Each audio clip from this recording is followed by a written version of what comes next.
High, আপনারা আজকে এই টুকটুকি মেয়েটিকে যাকে দেখছেন কনের সাজে, একে তো আপনারা সকলেই চেনেন। আমার অন্যান্য ব্লগেও আপনারা একে দেখেছেন। ইনি হচ্ছে মনদীপা।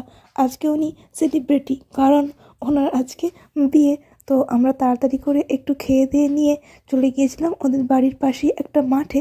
সেখানে ওর চলছিল বিয়ের সমস্ত ফটোশ্যুট। আর এখানে ওর জামাইবাবু আর আমার সমস্ত বন্ধুবান্ধবরা মিলে ওই গাড়িতে তোলার চেষ্টা করা হচ্ছে। ওখানে বসে কিছু ফটো আর কিছু ভিডিও নেওয়া হবে।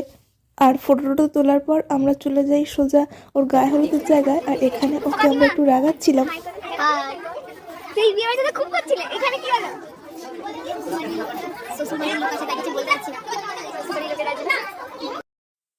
তারপর যা সমস্ত নিয়মকানুন থাকে সেই নিয়মগুলো ওর মা সব এক এক করে করতে থাকে। নিয়ম হয়ে যাওয়ার পর আবার বেশ কিছুক্ষণ ফটোশ্যুট চলতে থাকে। ঠিক আছে, আজকের মতন এই ভিডিওটা